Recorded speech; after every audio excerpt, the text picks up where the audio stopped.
But hello, this is Theresa Touhey with Grand Trine Astrology. Oh, hello, Jesse. So I got somebody who's joined already.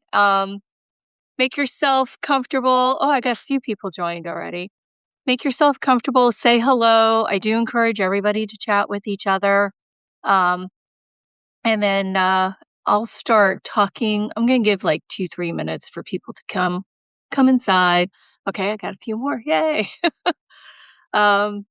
But yeah, welcome. Happy Sunday evening, folks. Thank you so much for joining.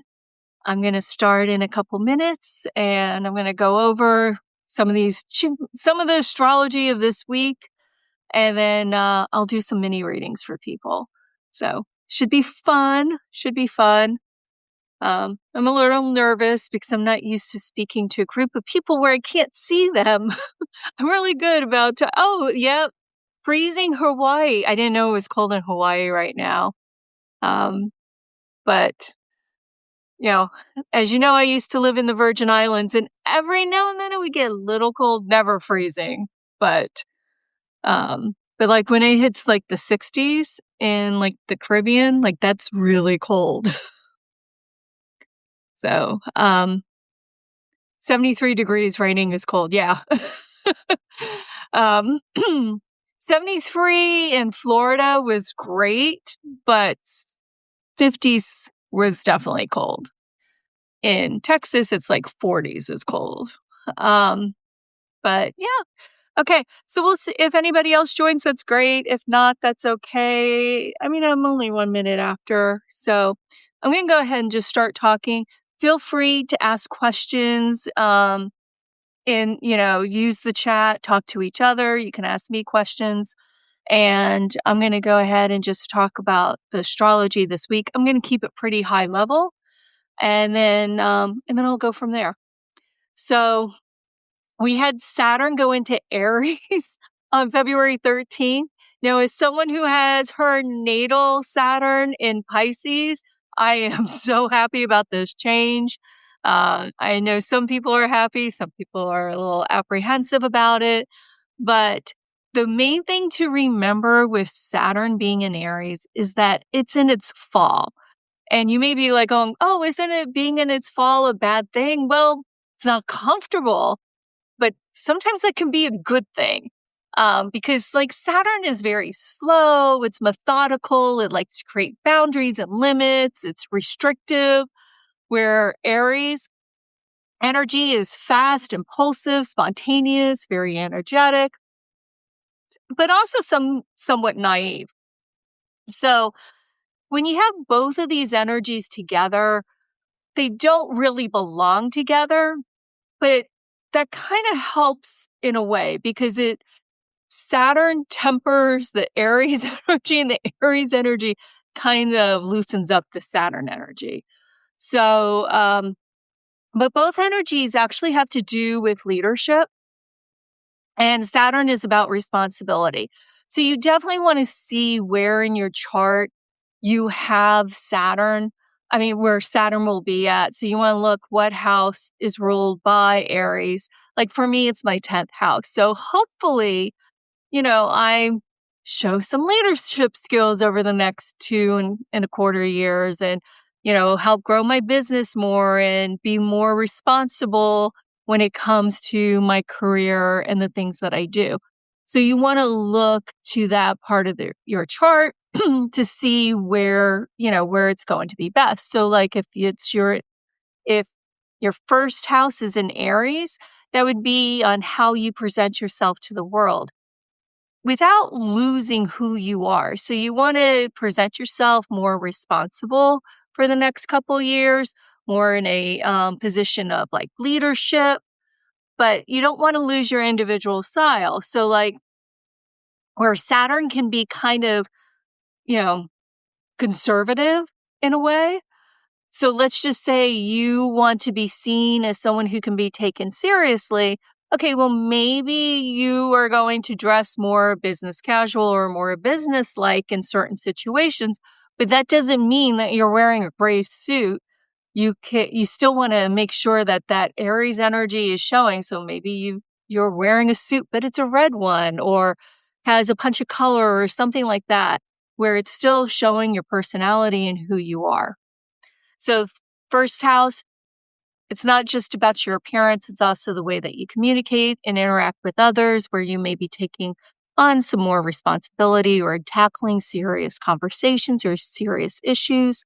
Second house is going to be about taking responsibility for the things that you own, but also your personal values. Third house, the way that you communicate, is going to take a much serious tone. You may be more apt to research or make sure that your facts are correct before you make bold statements, because boldness is Aries.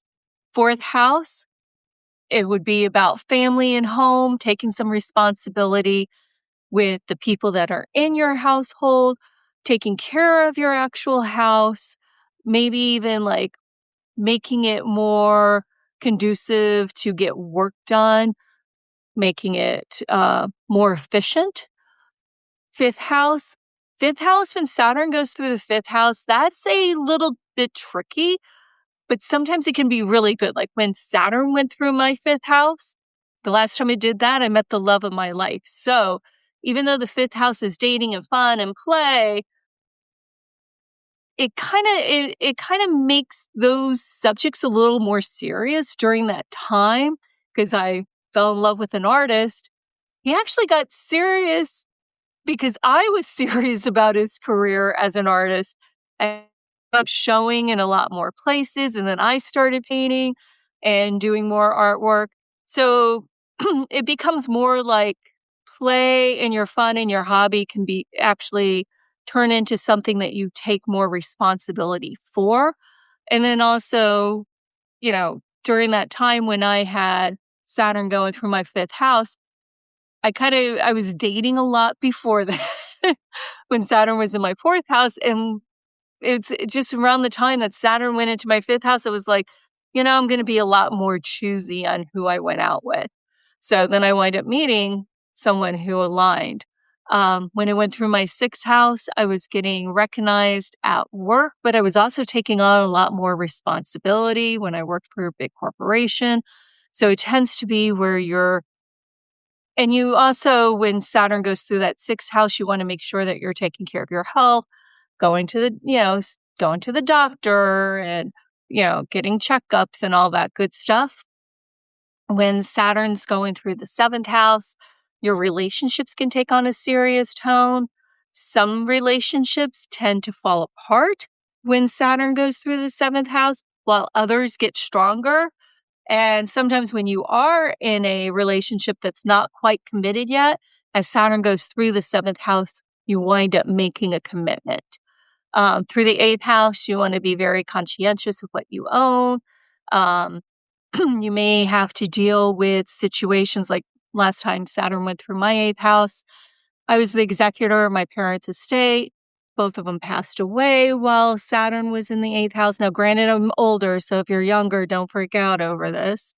And then I was the executor of the estate, so I had to take care of everything for my stepsisters and my sister and go, do the probate court, all that paperwork. That was all on me. So that's a very eighth house themes, other people's resources, their paperwork, their money, unfortunately death. But it doesn't always work out that way. Sometimes it is, especially if you're younger, you're maybe moving in with someone and merging your stuff together. You may already live together, but start merging bank accounts. When it goes through in the ninth house, this is where a lot of times people will get serious about their education. Whether that doesn't mean that they necessarily go to college, but they may take other classes or become certified in something. Or actually, next time that goes off, I'm going to leave it off for a while. But they may become certified. They may just really delve deep into certain subjects because of Saturn going through that house, which is the house of higher education, culture, religion, God, esoteric or higher level knowledge, law, medicine. 10th house, which is hitting me now as of 2 days ago. This is where you really get serious about your career. last time Saturn went through my 10th house, the amount of skills that I picked up was just incredible. It wound up helping me from that point on.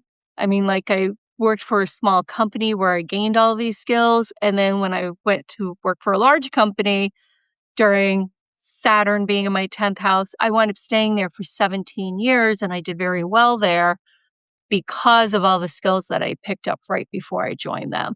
So you may pick up more skills. You may take some calculated risks because of it, because of the Aries influence. You may be a little bit more apt to taking some risks that you may not have taken beforehand, or if, because you've got the combination of both Saturn and Aries together. So it's really good for entrepreneurs to have Aries in the 10th house. One of the richest people have a Cancer rising, which is Elon Musk. Now, I don't even make what he makes in a minute for the whole year, but, it is good for entrepreneurs. And then Saturn in the 11th house, you may find that your friend group changes, or you may wind up meeting or hanging out with more friends from work or who have a more serious approach to life. If you have friends that are irresponsible when Saturn goes through the 11th house, a lot of times those friendships may fall to the wayside because you're looking for more connection with people who are more serious minded or, willing to take some of the same risks that you're willing to take. And then because of Aries here, okay? Not because of Saturn. And then with Saturn in the 12th house, that can be extremely introspective. You may isolate yourself more from other people. You may question your own belief system or I notice I notice that sometimes very intuitive people, when they have Saturn going through their 12th house, that it's not that they lose their intuition, but their intuition feels a little more narrow and more focused, and which is good because they may get much stronger or better hits, but it's not as fluid or blurry or just like where they're just constantly picking up everything. So it creates like some healthy boundaries, but you may not feel as intuitive all the time. But then when you are intuitive, maybe much stronger. Sometimes people, when Saturn's going through the 12th house, 12th house, they may struggle a little bit with their mental health. That doesn't mean that they're necessarily having mental health issues per se, but it could be where they just need more alone time, more downtime. They may question how they acted in the past and kind of taking on some spiritual, emotional, and mental health responsibility. So any questions I just wanted to give everyone a quick run through of Saturn through the houses, how it may impact you. This is the next 2.25 years. Saturn usually doesn't slap us over the head, like right away. It's a slow moving planet. It's the slowest out of the inner planets, the ones that we can see. And,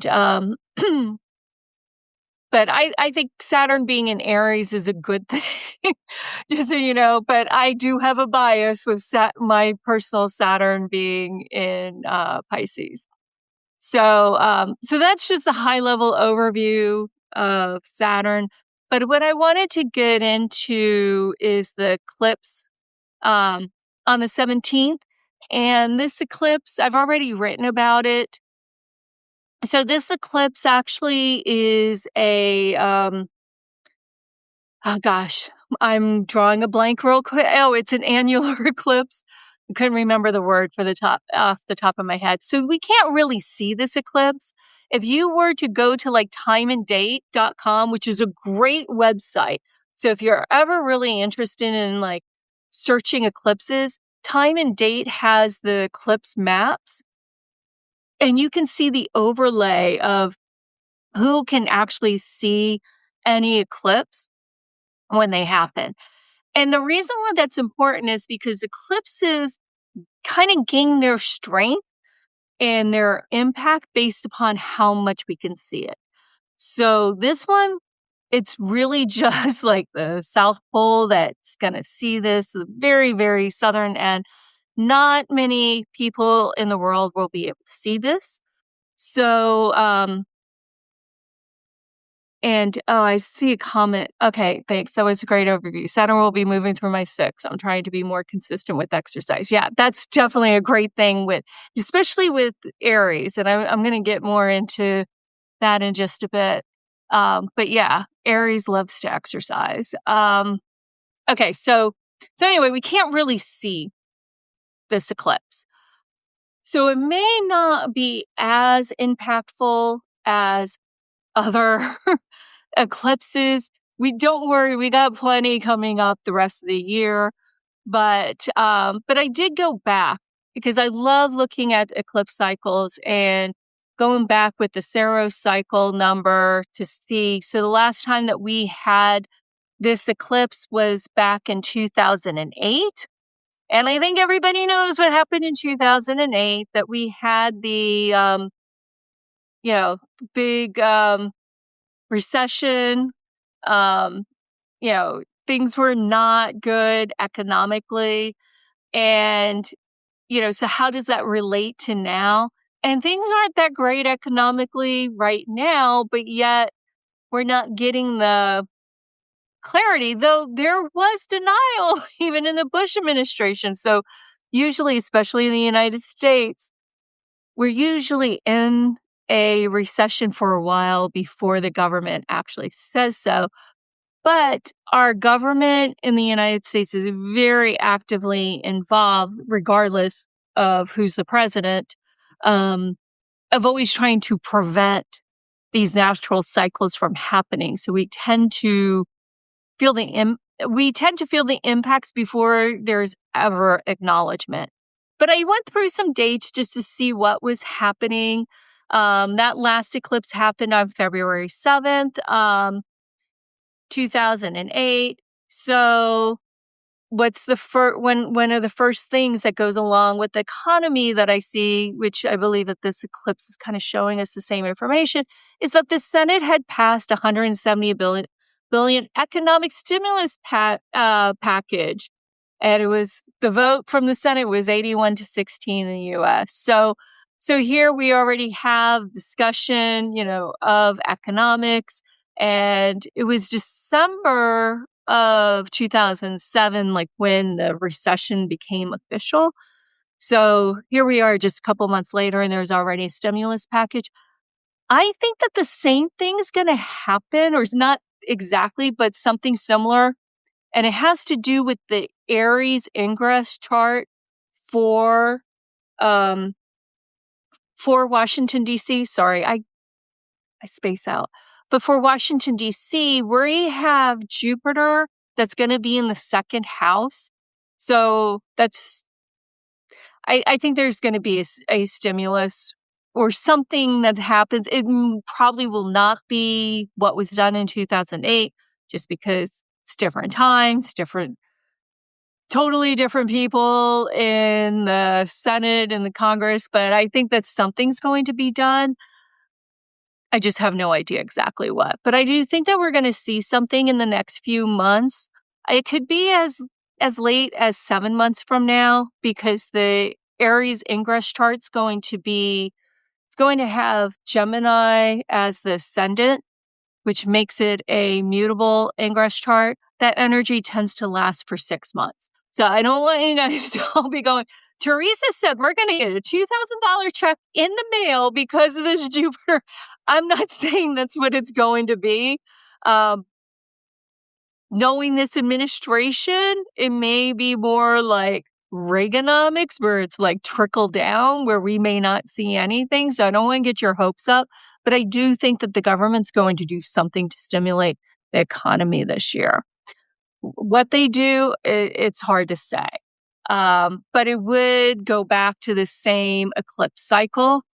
And keep in mind, sometimes it takes a while for us to see this. Sometimes it's immediate. Um, but I do think something's going to happen. That doesn't mean that it works or that it's great. It's just action that's probably going to happen.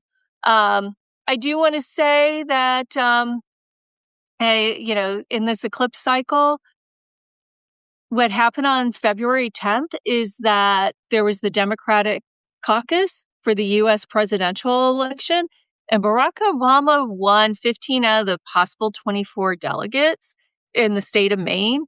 And, this is early in that. And I mean, I had no idea who Barack Obama was, except for the fact that I was working at that big corporation that I told you about. And at the time I was doing new hire training, and I had somebody in one of my classes who was this big Barack Obama fan, and everybody's like, "Oh, who are you talking about?" So, I wouldn't doubt if we see some different people this year with the cycle going on that that the majority of the people hadn't heard of start making a little bit of a presence. I could see that happening, especially because of this eclipse. We'll see what happens, but I could see, some new faces coming forward. Yeah, and then there was a couple of scandals going on back then. So on February 11th, a former Boeing engineer and Defense Department analyst are arrested and charged with espionage for allegedly passing information to the Chinese government. So it kind of reminds me of the Epstein files right now, where there's just all this secret stuff going on. What really happened, who's involved. So kind of like some similar types of stories. Again, this isn't a strong eclipse per se, but we're going to talk about the Saturn-Neptune conjunction, where I think some things are going to get blamed on the eclipse that are really for the Saturn-Neptune conjunction, vice versa. Okay, so anyway, I'm going to go back to 1990 was the last time that we had this, and there was a couple things that I had seen. Yeah, so on January 31st, George H.W. Bush gave his first State of the Union address, where he proposed that the U.S. and Soviet Union make deep cuts to their military forces in Europe. So that was a big deal back then. I know, Patrice, you're in my age bracket, so you may remember this. I remember that. Like, that was a big shift. Who knows? We may see a big shift on how we spend money this year. I'm not holding my breath, but eclipse-wise, it kind of shows that we may take a slightly different stance. Knock on wood, if, I hope so, but, other people may not. So I just wanted to point out a couple, like the economic things that was happening during these two past cycles. So any questions about this before I move on? I hope you remember no telling what this government will do. Well, and then I also remember back then where George H.W. Bush said no new taxes, but yet we were all taxed. So that's why I kind of I don't want to get too pumped up like, oh, these wonderful things are going to happen, because back then in 1990, we were told no new taxes. But we got taxed, and how we got taxed was on our FICA, which is our Social Security and Medicare. So it was just called FICA, and the two were combined together. Then what happened at this time? They split them up, and they added, I think it was 0.5% or 1%. I think it was a full percent, and it was 50.5%. If I remember correctly. I should have looked that up. But anyway, so that's where the taxes came from, was to Social Security and Medicare. Now, if you ever wonder, why do so many politicians keep wanting to cut Social Security and Medicare? The reason why is because if you make under a certain amount of money, I know 10 years ago it used to be $120,000. I think it's 130 or 140 now. I'm not sure exactly what. But if you make under a certain amount, you're paying your Social Security and Medicare, but your employer matches that. So really the percentage is like 15.7% for this program. You pay half, like 7 something percent, like 7.75, somewhere around there. And so does and then your employer pays it. So if you ever wonder why they never, why they're constantly wanting to cut it, they're not transparent saying like, oh, it's because your boss is also paying your share as well. Now, bosses could get away from not paying it all by paying us all a lot more money, then they wouldn't have to pay it. But anyway, but that's one of the reasons why. And when that happened, that was a big stink. That's why that was one between that and the economy of the early 90s, why George H.W. Bush, even though he had very high approval rating a couple times in his 4 years, didn't win. So I could see some similar things happening, just like we're all paying more in taxes because of tariffs, even though they keep saying we're not paying them, but we are. Kind of similar. So, like, these things repeat. That's why I love history. So I was a big history buff in school. So I love looking back at these cycles. Okay. So I'm going to go and talk about the Saturn-Neptune conjunction, which happens on the 20th. So just a few days after the new moon, the eclipse on the 17th. And so I've been writing this article for over a month, and I keep going different directions with it. And I just don't know how to put this one together. I've got all this list of dates, but that's not exciting. But I do want to, I know like there's just been, like this is on the one of the world, chart degrees. It's at 0 degrees. This is a big deal. This is a fresh start. And some people are saying this is like going to just change the whole world because it's a fresh start, a new cycle. And then other astrologers are going, no, this is awful. This has Saturn involved in it. We're all going to be locked into technology and just be these little worker bees, and we have no freedom, and we're just going to be restricted down because, this is going to happen in Aries and just like this really like heavy shit. And I don't think it's going to be either. I don't think it's going to be either. Especially as I go back through history, it's never been that way. The big reoccurring theme, there's 2 reoccurring themes, but the big one when it comes to like government is that there's an erosion. Because Neptune dissolves and erodes, and Saturn is the boundaries and the restriction. And that's why people are like kind of freaked out. Like, okay, well, but this is an Aries.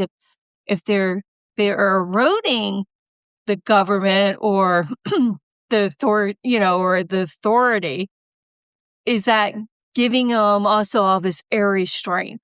And I don't think so. I heard today that ice is moving out of Minnesota. I haven't read anything about it. But if you look at everything that in the United States that they're trying to do, it's not really successful. It's a lot of havoc. And it hasn't been good for the people.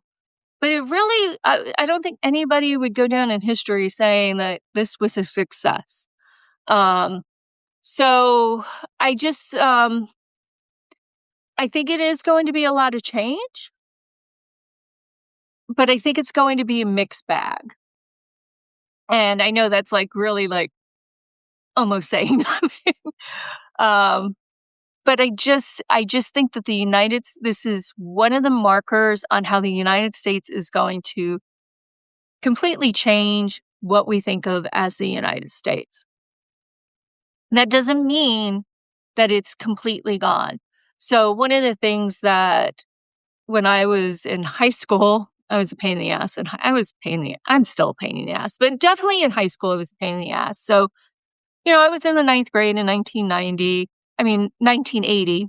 Gosh, I wish it was 1990. In 1980, living in the Virgin Islands, I had this teacher named Mr. Goes, and I was he's teaching us world history, and a lot of it was on the fall of the Roman Empire.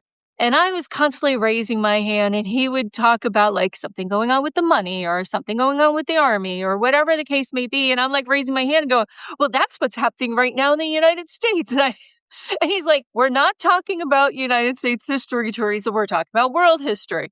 Every single one of my essays. Now, I did wind up getting A's in his class.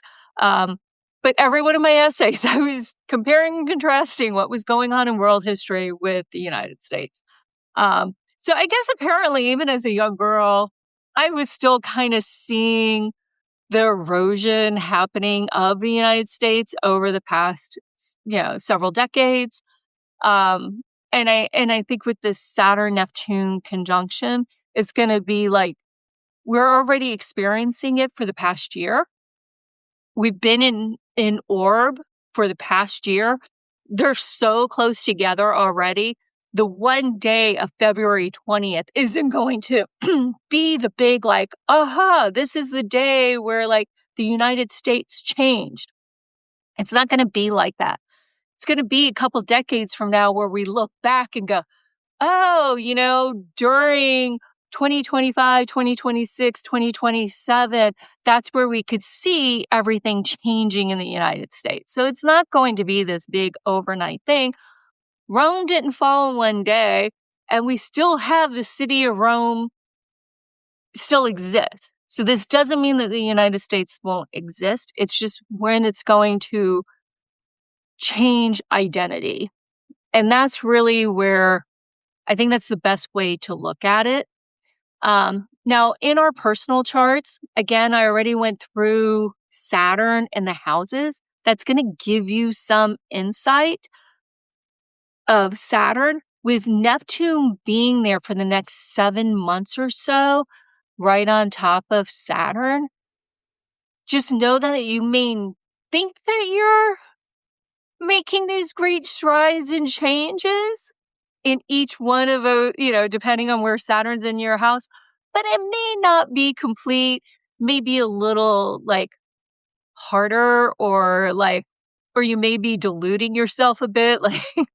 Like, let's just say mine was going through the 6th house, and I'm, trying to lose weight and dieting. And I may be telling myself, oh, I've been eating really good all week, so it's okay if I have this candy bar kind of energy, because you've got Neptune kind of wreaking a little bit of havoc with Saturn, making it a lot harder to stay focused or to see the whole picture. Or, if you get a health diagnosis, you may be going, it's not as serious as the doctor's trying to make it be. So there's some of that element because of the Neptune-Saturn conjunction. So on a personal level, keep that in mind.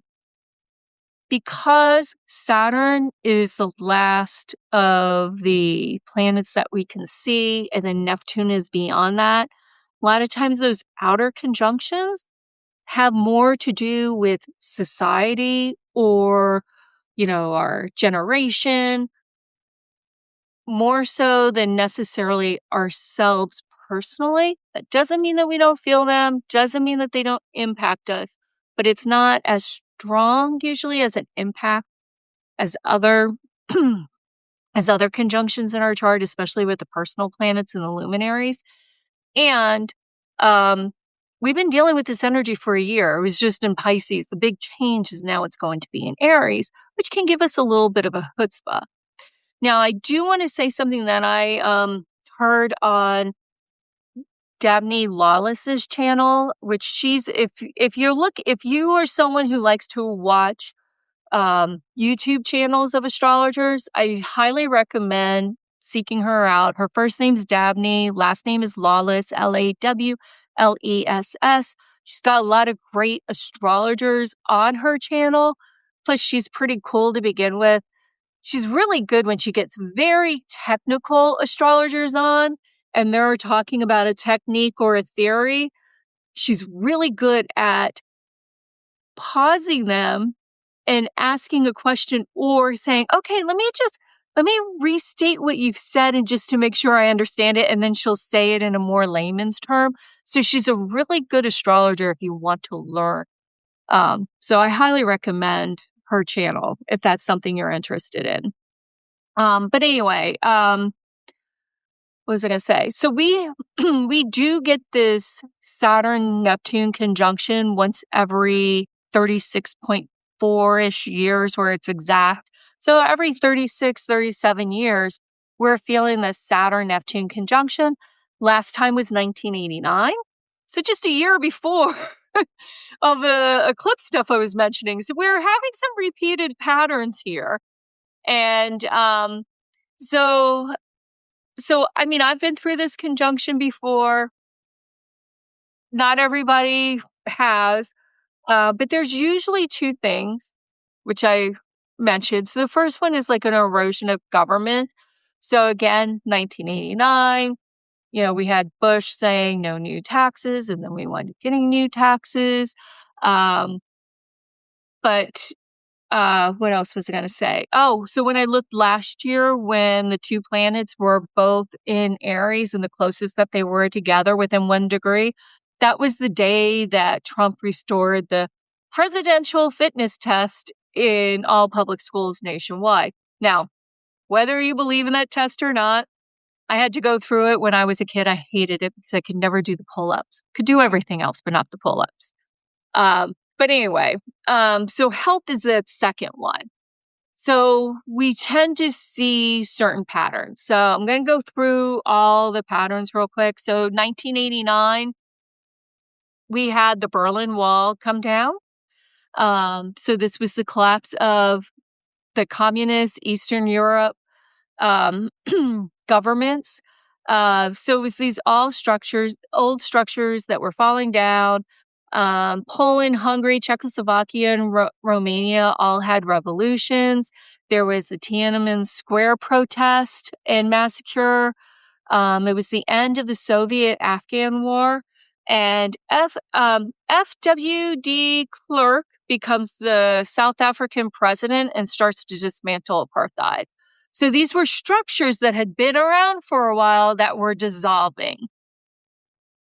So may have been the U.S., may not. Now, I do want to say that the Soviet Union seems to have a very strong connection to the Saturn-Neptune conjunction because in 1952, 1953, last time before 1989, when we had this conjunction, Stalin died, the Korean War armistice happened, there was an Iranian coup and an East German uprising. So, it was the end of the Soviet era, and then we went into the communist era, and then there was uprising. So we have this theme. Now, I also want to say is that the last time it was in 1989, it was in Capricorn. And then in 52, 53 was in Libra. So in that one, we've got cardinal, and this time it's in Aries, cardinal. So there is a pattern. I went through hundreds of years, well, more than several hundred years. And I was looking and I was seeing that we'd always hit cardinal. And then, but before that it was in fixed, but there's like this pattern that keeps repeating with these as well. But in 1917, we had the July days where Lenin escapes to Finland, the Russian Revolution, I can't say the word now, but collapse of the regime. There, now I can say it. We had Alexander Kerensky become the premier of the Russian provisional government. But everything had to do pretty much. It was also the October Revolution happened with the Bolsheviks. So again, this is revolution and regime change. Where is Aries in the U.S. chart? Aries in the U.S. chart is I think in the 5th house. Yeah, it's in the 5th house. So, but I'm going to go over that next month for Therese because I'm going to do the Aries ingress chart to show all that. But this is the 5th house. Then this is probably why we don't feel it as much. And this is in the 5th house in both the Sibley chart, which is the Declaration of Independence with the Sagittarius ascendant, but also the Constitution. So that's where I really think that we're going to see change in like 10, 15 years from now. 15, yeah. Like 2037 through 2040. Yeah, I've been going through a lot of ingress charts lately. It gets a little like like they all kind of blend together. I'm trying to like divvy them up in my head so that I have a clearer picture. Um, but pretty much every one of these political orders that fell, there was this crisis, but the country still stayed standing. And I think that's important to understand. So it dissolves what's not working, but it doesn't dissolve everything. So I think that's important to understand when people say like the fall of Rome. Well, Rome still existed. It just wasn't the powerhouse. And I would say that the United States aligns a lot more with ancient Rome than the things that have gone on with Russia. So anyway, but so there is some revolutionary change, regime transformation, the regime collapse, and political transformation. So we can kind of see this in the United States, where many of our rights have been worn away for a while.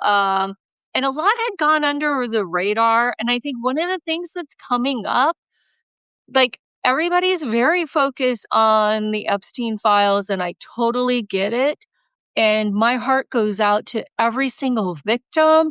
I mean, the stuff that they did was just extremely disturbing and painful for the people who lived through it. But if you really start digging to some of the other stuff going on, like the loss of our digital privacy. I mean, like there's so much in there that impacts us on a daily basis. So I think we've all have been impacted by the things that are in that file. And that's why, we haven't been told about so much. But anyway, but in 2025, already last year, for a year, we've been under this Saturn-Neptune influence. We saw multiple government overthrows, impeachments, widespread protests throughout the world, such as Nepal, Madagascar had a coup. In Peru, there was an impeachment. South Korea, the president was arrested and impeached. There's ongoing crises in numerous countries, including Armenia. Like, I had no idea some of these when I was searching them. Armenia, Bangladesh, France, Georgia, Germany, Haiti, and Somalia. There's a Syrian regime change following the fall of Assad, and a wave of Gen Z-led protests that toppled some governments. So there's a lot going on in the world, and us in the United States, we don't see a lot of it. So I recommend that if you really want to find out what's going on in the world, you need to look at foreign and other countries' websites in order to get it. Listen to like the BBC News on NPR, or go to sites like The Guardian, AP News, and go to the international sections if you want to find out some stuff that's going on in the world. And then you can kind of see how these transits are playing out.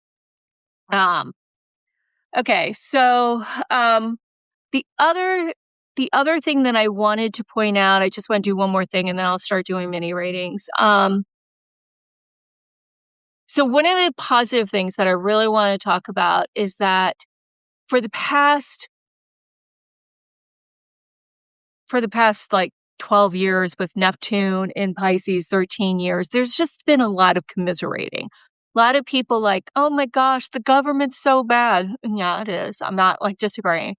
oh, what are we going to do? Like everybody's looking for their savior. And like I did a couple articles, like I got really busy because of it when I read Gavin Newsom's chart, because everybody's like looking for the savior. And so I got like that blew up, but it was like everybody's like looking for this savior as opposed to like taking some ownership. So that's the one thing about Saturn now being in Aries and Neptune being in Aries. It's going to be more about what you can do as opposed to us just all feeling each other's pain together. Because under Pisces, it's like the whole Me Too movement. And I mean, Harvey Weinstein, horrible human being, lot of horrible human beings we learned about during that. People who were impacted by them. Again, I feel for them. Horrible thing to go through. But then there was like these Me Too stories where it was like, okay, I'm not saying that it wasn't uncalled for, the behavior, but it was almost like every little thing just to be part of, I'm part of this too. I'm part of this too.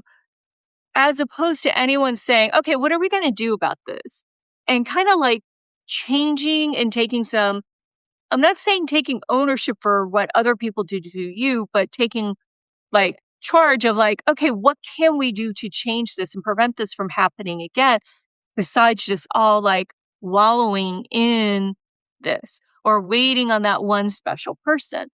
So I feel like with Neptune being in Aries, it's going to be a lot more action oriented as opposed to um, wallowing and commiserating and just feeling this connection in sorrow, as opposed to now it'll be like the fire's light underneath our butt to make like positive change.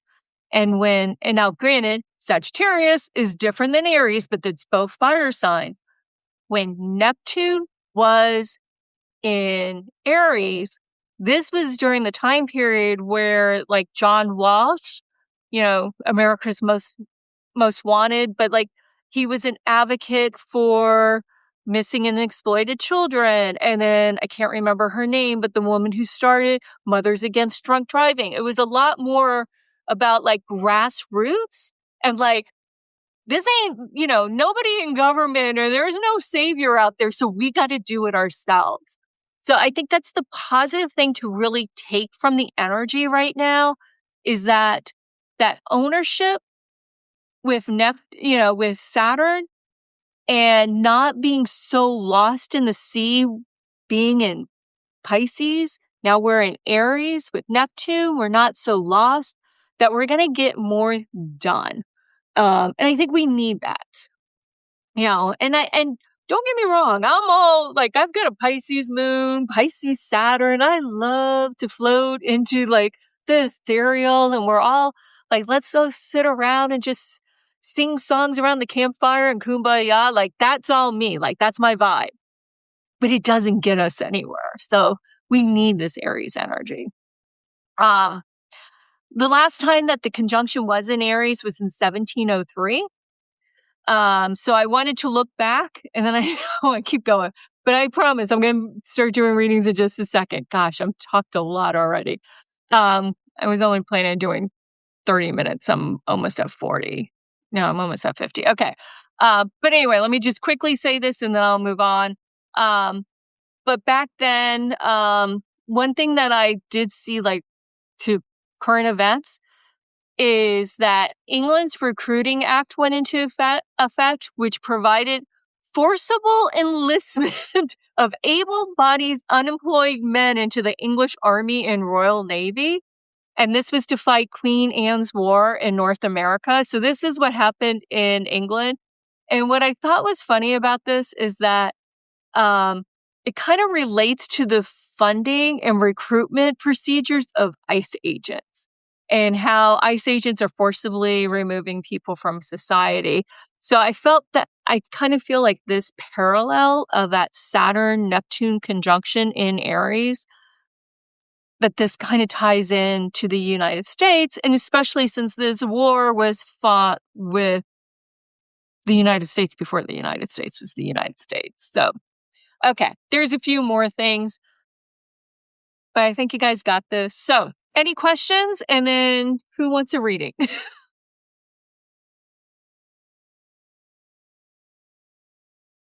And I know I have some people here, and I don't have to do readings, but I thought I'd do some mini readings today. And if you want a reading, just, put it down in there and then I'll choose you. But what I would do is just pull up your information. If you had a question, do a little mini reading. If you don't have a question, but you just want to be read, I would give you some info of what's going on. And I've read Patrice a couple times because Patrice has shown up to, this is my third live that I've done. And Patrice, if nobody else, I will definitely read you.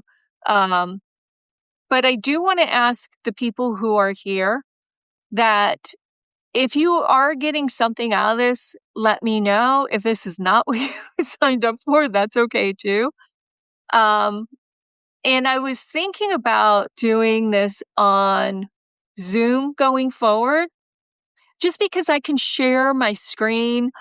I can't share my screen with Substack. They don't have that feature yet, but Zoom does. So anyway, and I saw there was someone that said that they want a reading. Yeah, because I have to do this on my phone and then my computer's separate. I'd rather both at the same. Okay, so somebody named Air wants a reading. So Air, if you can, do you want to go ahead and I think I can invite you to come on? Would you like to go ahead and come on and I'll bring you on with me and then I'll get your information?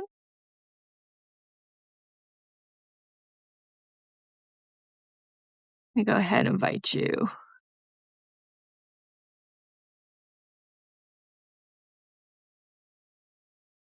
And I've never done this before, so let's see.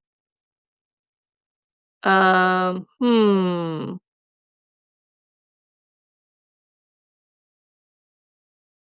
why can't I find you here? Oh, wait, maybe there's another way. Cancel. What does that entail? What do you mean, what does it entail? So what I would do is invite you on just so that I can see you, if that's okay with you. So that way I can, and then I'll get your information and start doing the reading.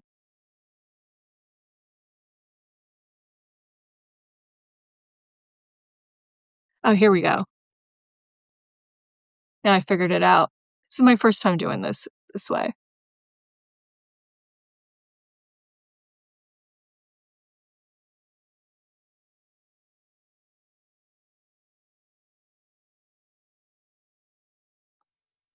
Okay, so Hello? are you there? Hi. Yes. Hi. Okay, so do you go by Air or is there another name? Anthony. Anthony. Okay. So Anthony, what's your birthday? December 2nd, 98. 8. Okay. And what time? 10:24 a.m. And where were you born? Round Rock, Texas. Are you serious? Yes. I'm in Dallas. Oh, awesome. I love a fellow Texan. Well, no, I wouldn't call myself a Texan yet. I've only lived here for 2 years. Okay. Gotta get more acclimated. I get it. Yeah, my son and daughter-in-law have been here since 2009. So, I consider them that then. but me, they think of themselves as Texans. I'm still not quite there yet. Okay, so did you have a certain question, or do you want me to just do a general reading? General, yeah, I've never done this before, so general would be great. Okay, awesome. Okay, so let me just show everybody the chart real quick. If you guys can see it. I don't know how that looks on there, but there's the chart. So Anthony was born on December 2nd, 1998. He has a Sagittarius sun, which is conjunct to his Venus and Pluto and Mercury retrograde, all in the 12th house with a Capricorn ascendant. Wow. Okay. So with this Sagittarius energy in the 12th house, this is different. I have not seen a chart quite like this before.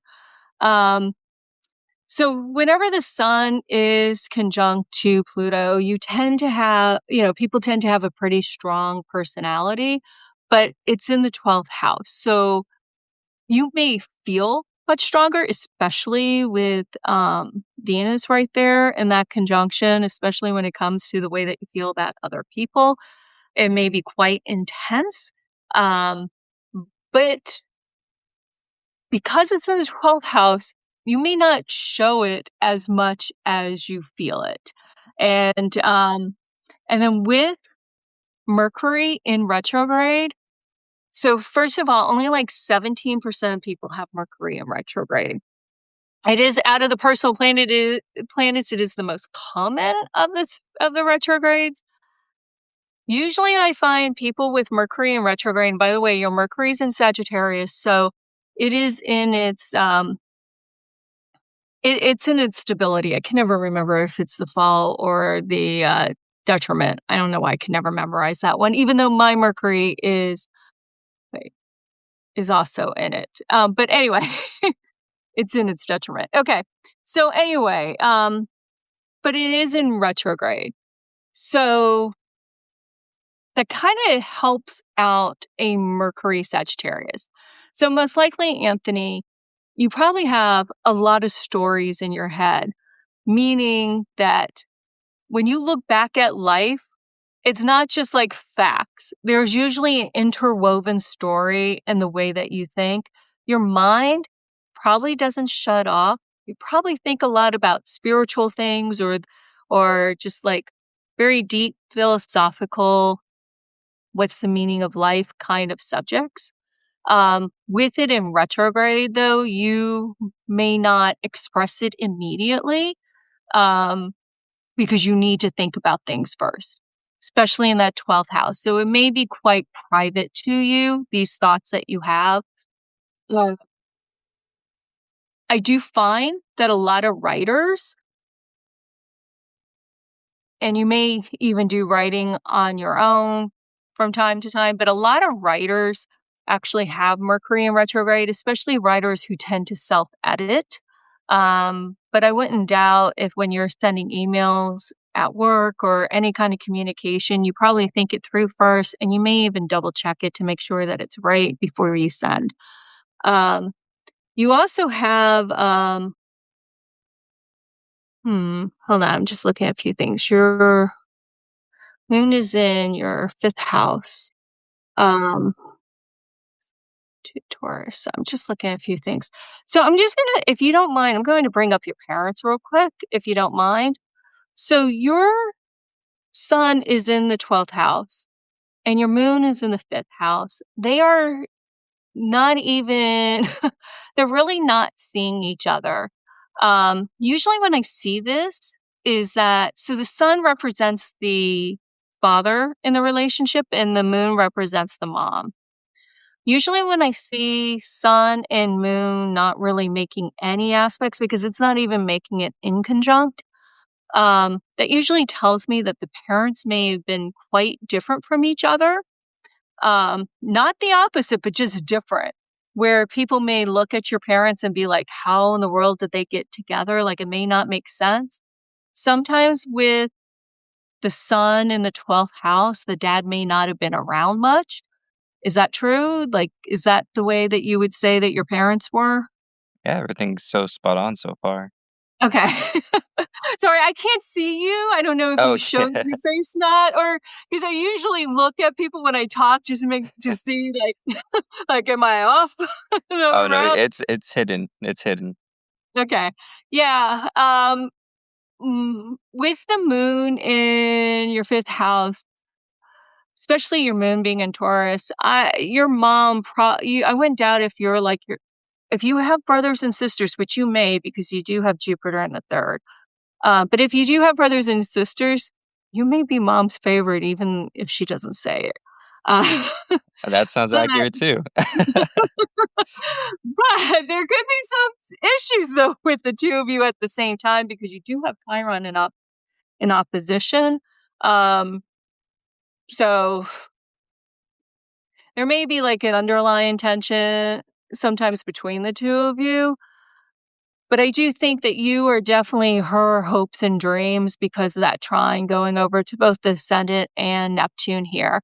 So I think for the most part, if I would doubt, like if I knew, I don't have permission to read your mom, but if I had permission to like see your mom's chart as well, I have a feeling that the two of you have a really strong karmic tie in this lifetime, this karmic vibe going on. I wouldn't doubt if the two of you have known each other a lot, past lifetimes. But if your parents were, and so are your parents still together? They are not, no. Okay. Was dad around when you were young? Here and there. Okay. Because, so after the age of 7, dad shows up in the chart usually as Saturn. And with Saturn being in the 4th house in retrograde, it's almost like he had like, I'm picking up, oh, and it was in Aries. So you're going to go through your Saturn return with Saturn now being in Aries. Yes. You're not really going to feel it for like another year. Once Saturn gets to the mid degrees, because usually it's around 8-10 degrees conjunction where you really feel it, but you're still going to kind of get like a small taste of it beforehand. I don't know how to explain this. Let me see what's the best way to explain it. It's like you're going to grow into the theme of the Saturn return because of late degree. Okay. But dad most likely had like rules or like ways of like authority that he didn't necessarily live by. Kind of, he may have been someone who says, do as I say, but not as I do kind of energy here is what I'm picking up. Could be a little off on that, but that's what I'm kind of picking up with that 27 degree in Aries in the 4th house, kind of like, you should be this way, even if he didn't follow that same thing kind of energy. I don't know if that makes sense or not. You do have this, yeah, so they're not conjunct. Just looking at your Uranus. Yeah. Okay, so your Uranus is actually sextile to your Mercury. This is telling me here that you probably get a lot of insight when you're doing something behind the scenes that nobody knows. You may pick up like intuitive, like just like these ideas that just come out of nowhere.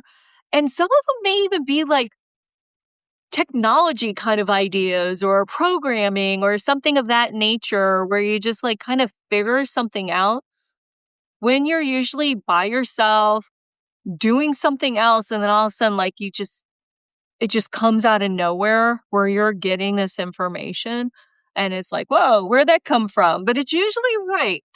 And you usually doubt it and then you try to apply it and then you're like, oh my gosh, that worked. Am I right? Yeah, no, that is correct. And then with your midheaven in the 11th house, in Scorpio, gosh, let me go take a look at this real quick. How do your bosses think of you? Your bosses tend to like you. You're probably good at networking or know people, but you may not be real transparent on who you know. You may have some unusual or quirky kind of friends, people that are a little bit like, you know, like if somebody were to look at you, Anthony, they'd be like, I wouldn't think that Anthony would be friends with this person, but you kind of like are amused by people who are a little bit different. Like, you know, like they kind of make like almost like entertainment for you Oh. in a way. But yeah, but I would say that you're pretty well respected. Um, you may even be quite generous, especially to like your friends. Or and you with your Jupiter in the third house, like that is just in Pisces. So yeah, that's in its domicile. It is square to your Jupiter is square to Venus. You may have pretty high, like you may fall in love easy, but you also may be like enamored with love than necessarily the person sometimes. Like the whole idea of that falling in love is like the exciting part and maybe a little overly optimistic at times of what it could be. Um, and then like reality hits and then you'll be like, oh, 3 weeks ago, I thought this was the best person, and now I'm not as sure. So there's a little bit of fickleness, especially with that Venus in Sagittarius there. But overall, people like you, get along with people pretty well.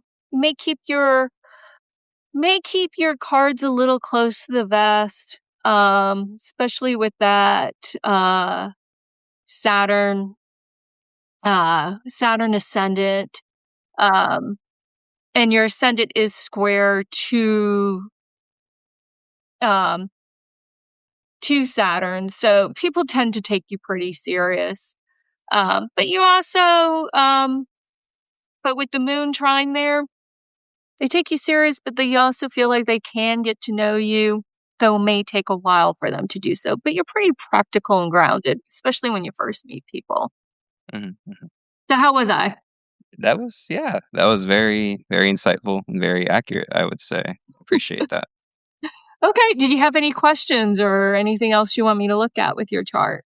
Saturn return has been on my mind a lot, and I kind of want insight into like what that might mean for me and just in general, because it's very new to me.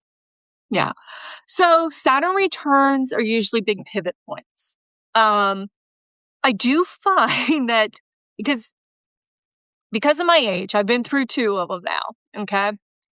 But I've been asking because I have a lot of friends that are like 2, 3, 4 years younger than me. Like, how was your first Saturn return? I'm always asking them that. And believe it or not, a lot of the people and they're like, well, what does that mean? Of course I have to give them the dates and all that. And they're like, oh, that was great during that time. I find that a lot of people with Aries and Saturn, and maybe because there is such a dichotomy between the two energies, tend to have okay Saturn returns. But there's some main things that I always have to stress to people with Saturn returns. First of all, the return is there to make sure that you're living on your life path, the things that you really need and want to do for yourself. So, reason why a lot of people with Saturn and Pisces don't do well is because that Pisces energy, they tend to be very self-sacrificial and they're doing for everybody else. So when the return comes around, there's everybody else's aren't really there for them. And then they're like, oh shit, I didn't, I didn't do anything for me. And now they're kind of faced with that. With that Aries energy, I think the reason why it's a lot easier is because people with Saturn and Aries tend to think about themselves, which is important here because that's really what this pivot point is about. So, what tends to happen with this energy, and I'm trying to, so in my head right now, I'm just putting out what the planets are and where they're at right now. So with this energy, see how is this going to impact you? Fourth house. It's really about taking ownership for the people. Are you in a committed relationship? I am, yes. Okay. Do you have kids? I do not. Okay. Are you thinking about having kids? No, actually. Okay. Um, I'm not saying that's going to change, but sometimes Saturn returns do bring children. Um, because people kind of like wake up one day and they're like, I never thought I wanted kids, but now I do. But it doesn't always happen like that. So The main thing with this, with your Saturn return, is just really the responsibility between home and your career. Um, Partnership. It is in the angled house. If you don't mind, I'm going to add your information into my database just so that I can because I'm having a hard time picturing the wheel with the Saturn return in my head, okay? Mm. So just take me a quick second. I just need to copy, paste, and then add it in real quick. Round Rock. Are you still in Are you still in this area? I sure am.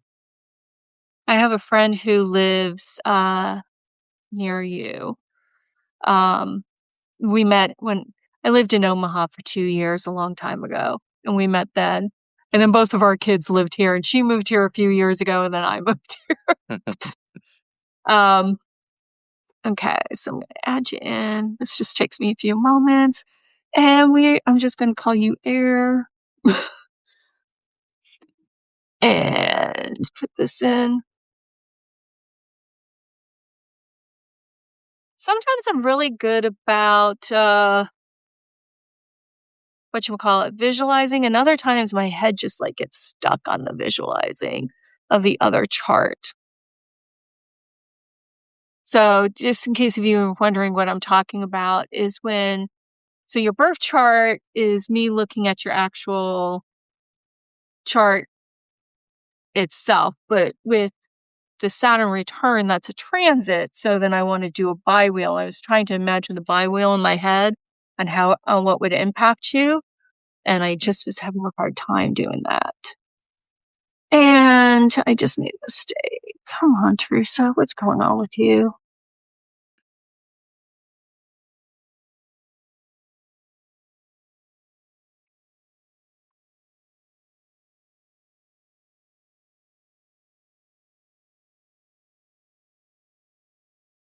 (10:24 a.m.)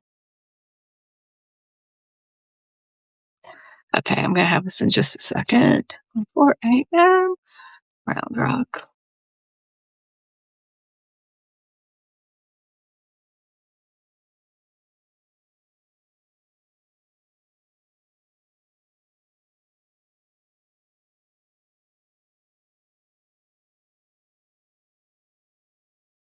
Okay.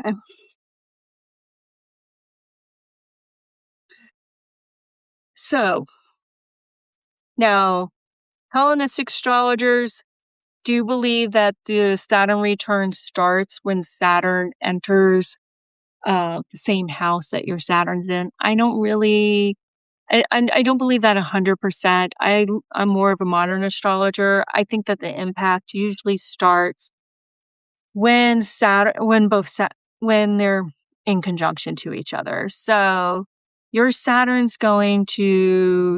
return's going to start around April of 2027. So you still got a year, okay? Great. So now when I look at this and I'm looking at the energy, I wanted to see what else is going to be impacted with this chart.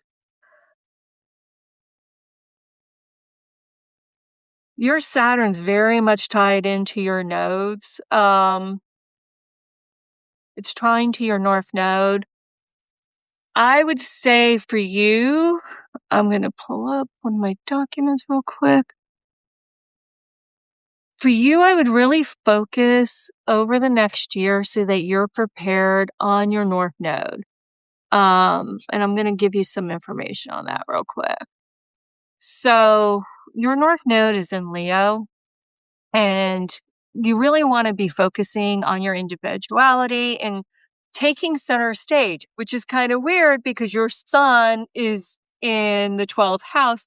You don't necessarily like to take center stage. This doesn't mean that you're not involved with other people or doing things, but this is really about like strengthening your willpower, being enthusiastic, having confidence, relating like to the child within, enjoying life, having fun, looking at life as a game. But we've got all this eighth house energy which is about discipline and constructive change and, enjoying things without having to own them and accepting other people's support. So you've got a pretty unique North Node. It's kind of funny. My sister's is quite similar, where you're supposed to be focused on both, like you as an individual, but also allowing others to help you out. Have you thought about going into business for yourself or with a partner? It's crossed my mind a couple of times. Yeah. Okay.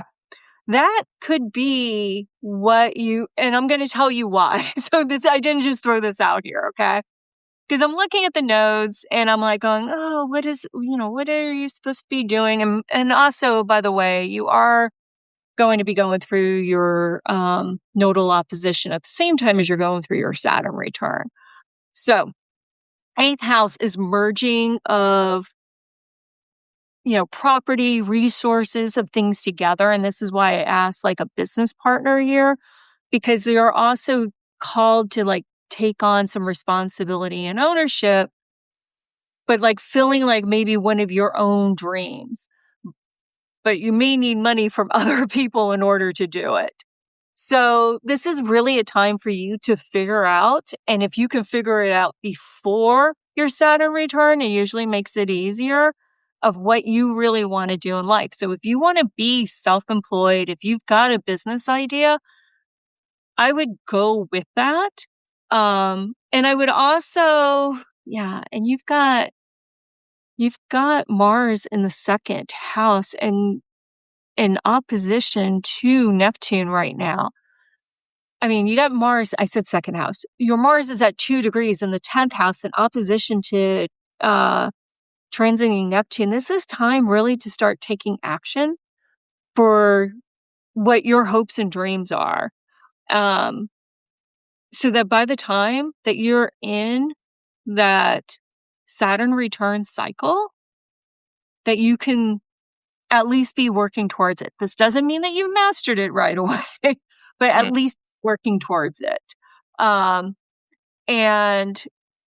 it's really about like, what is your dream? And I will tell you this, like my sister, when she went through her first Saturn return, she dropped out of school. Like she didn't even go to college right away. She dropped out. She barely passed high school, even though she was extremely smart. She was just a party girl. And then she worked for a telecom company for a few years, was making really good money back then. And then she went back to school, but she didn't know what she wanted to be. And then she was dating somebody who encouraged her, to go back to school.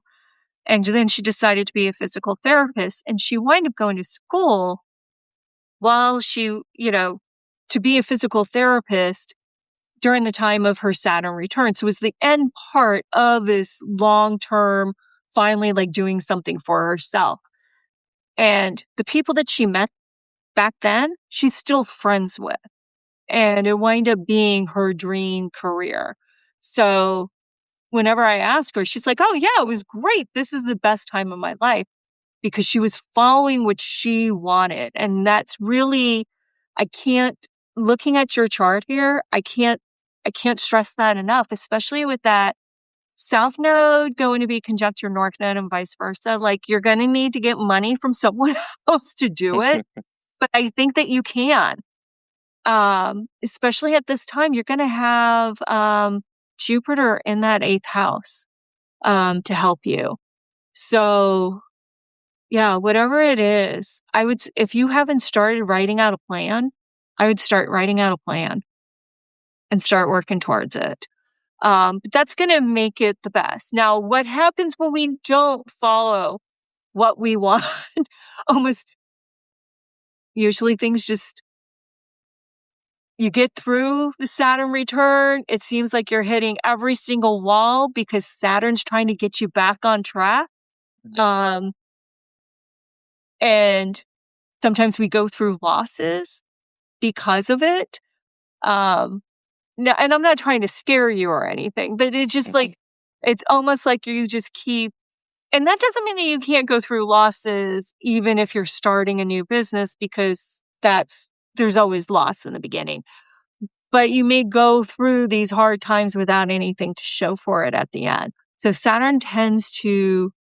help us, Saturn tends to eliminate the things that are distracting us, but it also tends to reward us if we really focus on what our true heart desire is and what we're meant to be doing. And we usually know what we're meant to be doing when we start looking at the North Node. So that's why, I wanted to pull up some North Node information for you. So some of the things I'm going to tell you what to not be doing, okay? Because it's so Okay. easy to tell you what to do, but not what not to do. So I get, don't get so concerned about possessiveness and ownership. Don't, try to give up at being stubborn, questioning past decisions. It's more about like what you're doing now in the future. Um, don't do things the hard way just because you've always done them the hard way. That would be a really important thing to not do right now. This should be a time, even though you're going through the Saturn return, where you should be open to change as opposed to be resisting it. That doesn't mean that you act super fast, but that Aries is going to want you to act fast. And then to also, not just do what other people expect you to do, or be like detached from it, or waiting for other people to say to you, "Hey, Anthony, this is the time." You've got to figure out that time on your own. And sometimes you just have to make the choice to do something without waiting for, like, don't get into like, what is it called? Analysis paralysis, where you just analyze, like you write out a plan and you start analyzing it so much and then you talk yourself out of it. There's got to be a point where it's like, I know this is what I want and I'm going to do it, instead of waiting for more and more information. Um, but this is really a time to focus on anything that you're sharing with someone else, as well as your responsibilities, home and career. Okay. That Awesome. helps. Thank you. No, yeah, definitely. I appreciate that. You're welcome. Okay, so if you don't have any other questions, Anthony, I'm gonna see if anybody else wants a reading, and then I will sign off after that one. All right. Oh, thank you so much. You have a good night. Thanks. You too. You take care, Anthony. Okay, is there anyone else who wants a reading?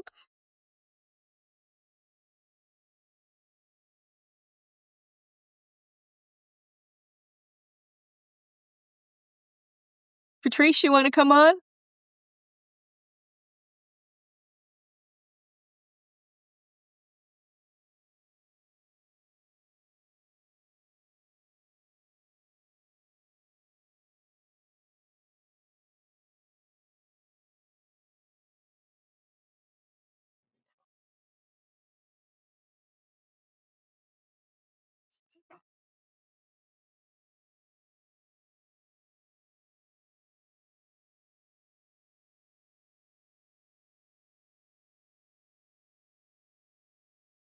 I'm not sure if you're getting the notification, Patrice.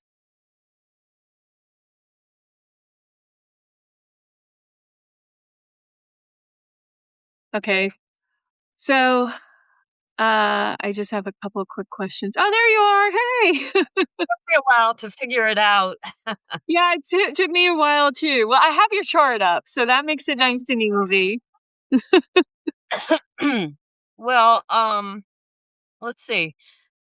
I know that these two planets will be entering my sixth house, Yes, kind of jam packed. on top of your on your North Node too. Yeah, Eris is there as well. I don't know if you're. Eris is conjunct my North Node, Okay. and so I'm kind of clear about Saturn. But So mhm. I didn't go too much into it. Hold on, I was just looking at some. Okay, I'm gonna go back. Okay, I didn't go too much into the health aspect of Saturn and Neptune. So, with Saturn and Neptune conjunct here in Aries, I would, and I'm not giving medical advice, okay? I understand. Yeah. Okay. I'm not a doctor. You're not a therapist. Yeah. None of those things. However, I would see about like getting booster vaccines but with your doctor's permission, talk to them first Okay. see if you need it for measles or chickenpox or anything like that. And here's the reason why I say that, okay? It's in Aries, 6th house. Okay. Aries is eruptions. Measles, chickenpox are eruptions. Mm-hmm. Because I know when we get a certain age, some of those past vaccines may or may not, and I know there's some doctors who want people to get them, and some say, no, we don't really have anything going on. Now, the reason why I'm bringing this up is because I live in an area where measles is going around. Yeah. Yeah. You live in a completely different state. If you guys are dealing with that. You know what I mean? I haven't heard of any. That doesn't mean there aren't any. My big thing back in near Thanksgiving was I got the super flu. Yeah. And it kicked my butt. And the fact is and I don't usually get flu vaccines. I'm kind of like, oh, I don't need that. But apparently. And it makes sense that you would have gotten the flu then, because this conjunction was still there, but in Pisces. No. But Saturn, so not only does Neptune dissolve those are in authority, it also can dissolve structures, including like our bodies, to where we can be more susceptible to colds, flus, anything that's being passed around, because it is in Neptune. So it doesn't surprise me that you got that flu. And when did it go into Aries and then go back out? Was that in the summer? That was in the summer. So I was really sick during that time. I had some in the summer. Yeah. Summer. Yeah. So and the thing is that Neptune just kind of drains our energy too. We just don't have the resistance that we normally have. And going through, even though the 5th house is usually considered a great house, we're usually out and about with other people too, which brings our, energy lower. But during Thanksgiving time, you had,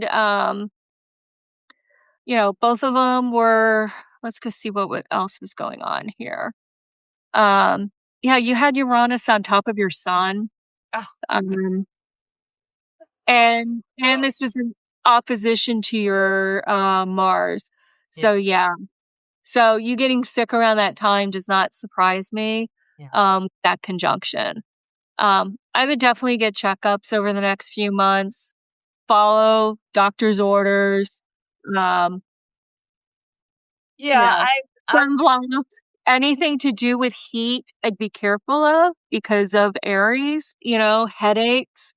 But the good news is that we're out of that Saturn-Neptune conjunction, even though it goes exact on the 20th, because of the retrogrades prior, we're closer to the end of it than we are to the start of it when it first started in Pisces. Even though it goes exact on the 20th. So that's one thing to keep in mind. As they separate, you're probably not going to feel your best, and I hate to tell you this, Okay. until, you're probably not gonna feel like your old self until around July of this year. Yep. That just doesn't mean that you're gonna feel horrible the whole Yeah, time. yeah, but I'll be chilling. You're not gonna have the same energy that you had before until Saturn and that Neptune are far enough apart to where Neptune's just not constantly there. Like, I always think of it like, and I'm sure since you're living in one of the most beautiful places of the world, you probably have seen this. Big rock at the edge of the ocean and the wave just constantly hitting it. That rock is Saturn and that wave is Tune, yeah. Neptune. And it looks pretty when you first look at it, but then when you realize that that Neptune's just there, that wave just keeps wearing away that rock. Yeah. So Just that's that's kind of like the way that I visualize the two of them together. okay. Um, but yeah, in July, that energy is going to, they're not going to be in conjunction anymore. Should start getting your, some of your energy back. I'm gonna look see if there's anything else. Yeah, and then at that time, Jupiter's going to be in your 10th house, so that should help as well. Mhm. When Jupiter goes there, that's going to give you more visibility. And you are writing, correct? I am still writing, not as much as I had been like in 2023, 2020, Right. 2024. I was writing a lot. But You also, I know I read your chart last time. You may want to look at some of your old writings, especially since we're going to have um, Mercury in retrograde oh yeah, 26 in mm, Pisces. right. And because Mercury is going to be in retrograde in your ninth house of publishing in Cancer in the summer, you may want to look through your old writing and maybe see about getting that published. I don't know if you have like something for I that have a book, an something. ebook I wrote on tarot back in 2016 that I have been trying to revise for the last 10 years. It I needs to you be know revised and updated or a new edition. Uh, right. That may be something to look into. okay. Um especially if something that you don't have to do much work on, but Mhm. maybe something that can like a new spin or Right. something to just kind of jazz it up as opposed to like something new.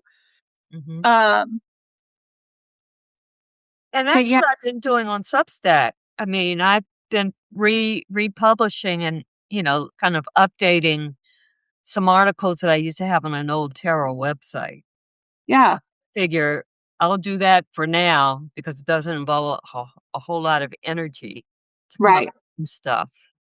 So, Yeah. Yeah, until you feel better. But if you haven't been to the doctor, go to the doctor for a oh checkup. Or, yeah, yeah, you I know, usually do it in May when I get blood work done. yeah. So, and I just had a tooth removed, a back molar. So I don't know if Where that's Saturn, so Neptune eroding my bone structure so that I had to get a tooth removed, extracted. yeah, let me go The only other see. thing, I just have one other question while you're looking at that is Mhm. Pluto is gonna be transiting my 4th house very Right. soon, and that's kind of making me nervous. Well, in whole signs it already is. So I know you use Placidus and I use whole signs. Okay. Um, Yeah, I use plasters. so yeah,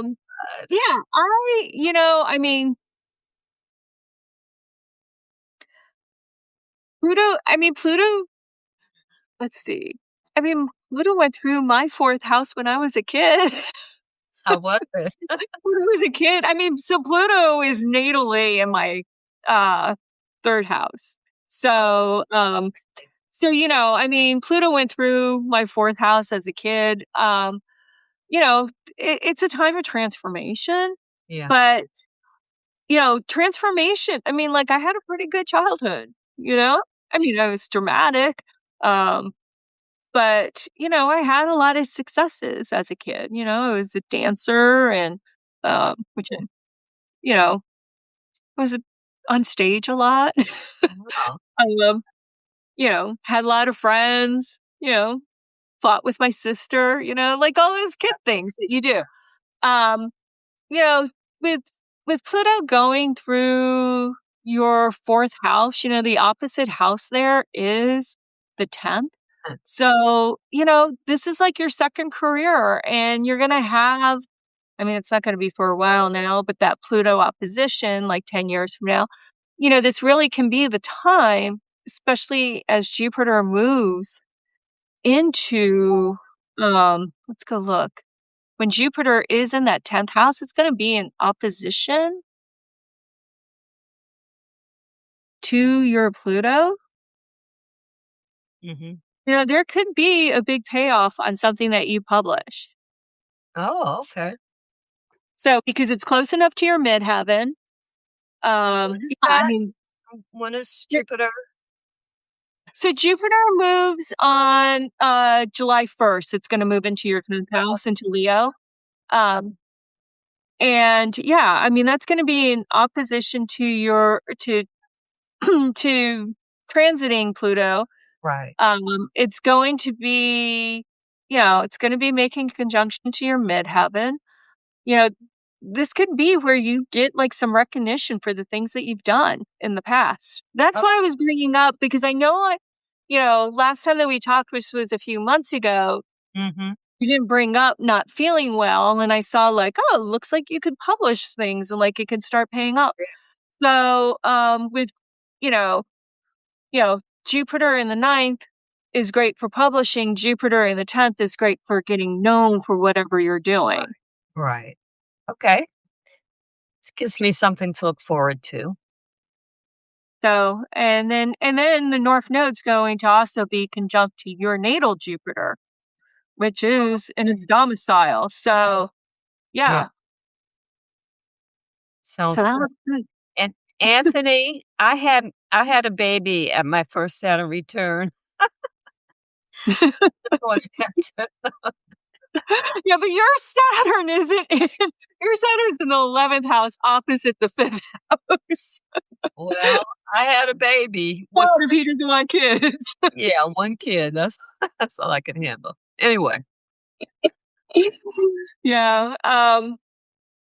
But yeah, so okay. Well, thank you. his chart shows a lot more business stuff than, and your chart shows a lot more writing and publishing. Okay, And that sounds good. and taking care of your health. So, Oh yeah. luckily, I mean, you do have Venus there. It is in its detriment though in the 6th house, but yeah, I think the Probably main why I thing haven't had a relationship in like 30 years. I'm I was wrong. In Neptune, my Neptune, my retrograde Neptune. TM. but yeah, I would just really focus on your health Okay, and like repurposing some of this old writing, going back through, I've got a lot. um, Yeah.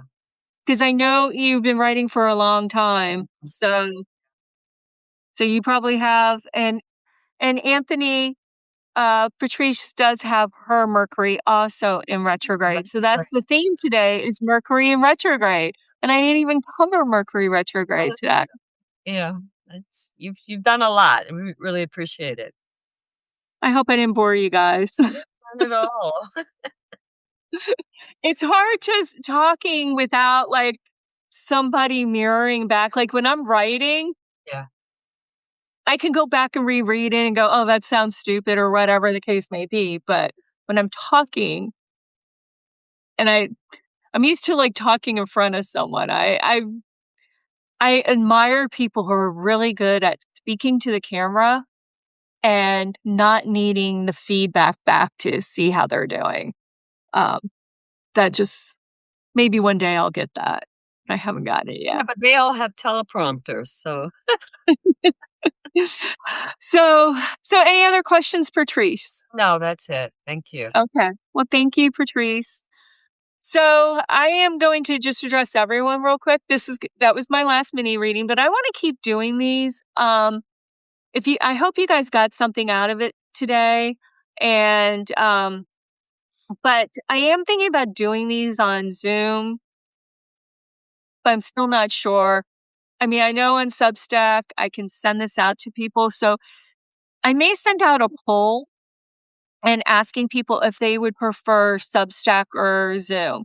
So what's great about Substack is that you're going to get the notification and you're going to, see it live. And when I stop with this, Substack's going to go ahead and automatically send it out to everyone.